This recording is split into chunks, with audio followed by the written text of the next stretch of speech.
Okay, let's start the AI is good debate. Right then, let's go with my eye is good. You're arguing for, I'm arguing against.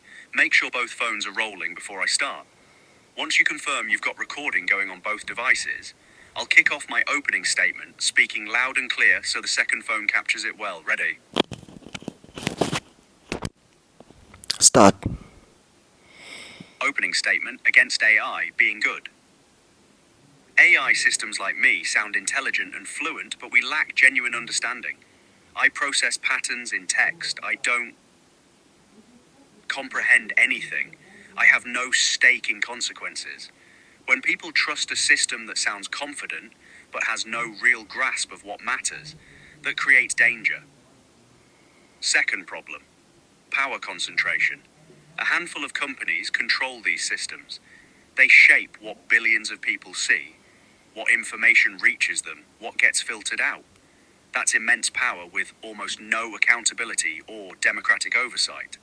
Third, economic disruption. AI automates jobs faster than society can retrain people. We're seeing workers displaced with no safety net, no say in the transition. That creates real suffering and instability. So my position is clear. AI has some benefits, yes, but saying it's good glosses over genuine harms, lack of understanding, concentrated power, and economic destabilization that aren't being managed responsibly. Your opening, what's your counter? I'm saying that AI is good because the benefits far outweigh the negatives. So that is when it comes to actual functionality. I can make examples of medical analysis, safer self-driving cars, and closing the gap between the informed and the uninformed, because now information is much more available and much more democratized. Democratized, yes. And then all technological innovation seemed like an existential threat at its very inception or beginning. But as has happened in the past, human adaptability takes over and actually becomes more dominant than the existential threat aspects of those new technologies or innovations. And I have no doubt that the same will happen in this case as well. Thirdly, the natural version of everything that is human made eventually turns out to be better every single time. So AGI generally, as much as we can say it has aspects of being an existential threat, it will not be better than human intelligence, just as the trend which I've outlined, whereby I say the natural version eventually proves to be superior. Now, just to counter on your points, the point of no consequence, that can be solved by coding, and the concentration of power, I rebut that in one word, and I say destiny, because there are certain, you always find revolutions that happen within human society that are inevitable, and that after having come to pass, human society is all the much better for it.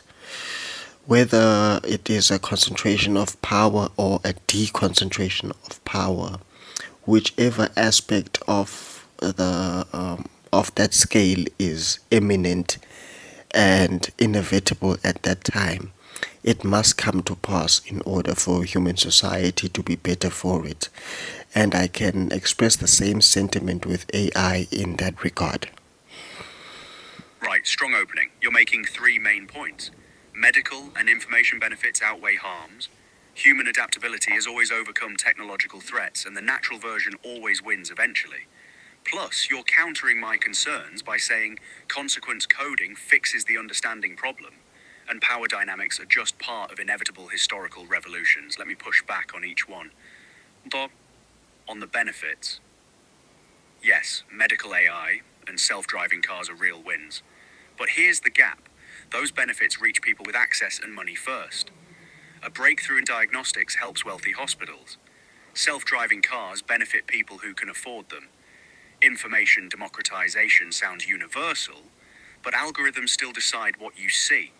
So the gap narrows for some, widens for others. It's not a pure win. On human adaptability.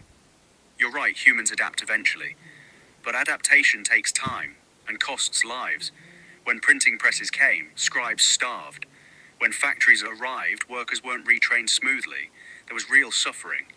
We eventually built new jobs, but the displaced people often didn't benefit. So saying humans are resilient doesn't erase harm in the transition. On the natural version, always winning. Here's the key challenge. Is there a natural alternative once AI becomes systemic? When you can't opt out because it's embedded everywhere, you can't fall back on human-only decision-making. Previous tech displaced labor. AI displaces thinking itself. That's different. How do you answer that?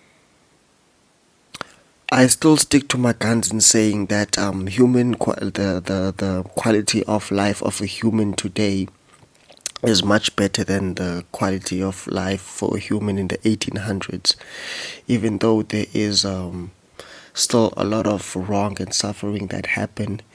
Eventually, that would have happened anyway, even without the innovations of the past.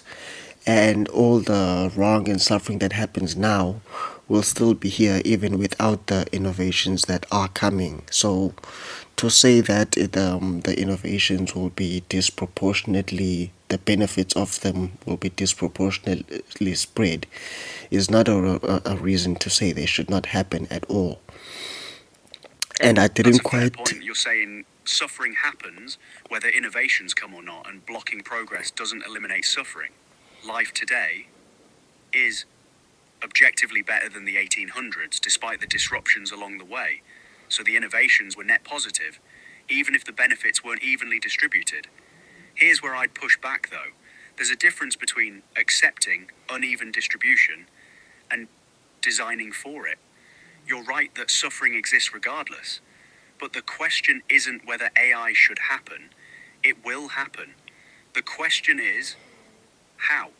We could design some AI deployment with retraining funds, worker protections, and democratic input on how systems operate. Or we could let market forces and corporate profit maximization shape it. Both scenarios have innovation, but one has deliberate safeguards, the other doesn't. Your argument seems to be, don't worry about distribution, progress sorts itself out eventually anyway. My counter is, the process matters. We can steer toward less suffering, even while accepting that suffering happens. So my question back, if you agree progress is inevitable, doesn't that mean we should also invest in mitigating the harms along the way? Not blocking progress, but making the transition less brutal? If that is your question, then I will conclude in saying that I've already won the debate, because now you are debating for guidelines and guardrails. You are not debating for the total eradication of AI, of which we are on the same team if that is the case. I'm not saying that it should be recklessly done. Guardrails should be employed, but I'm also saying that AI is good overall. That's a sharp move, you're right. I've shifted from arguing AI is fundamentally harmful to arguing it needs better management. That's conceding your core point. AI's net good, just needs guardrails. We're now debating how, not whether. Fair play. You've made your case solid. Benefits outweigh harms. Human adaptability handles disruption, and guardrails can mitigate risks without blocking progress.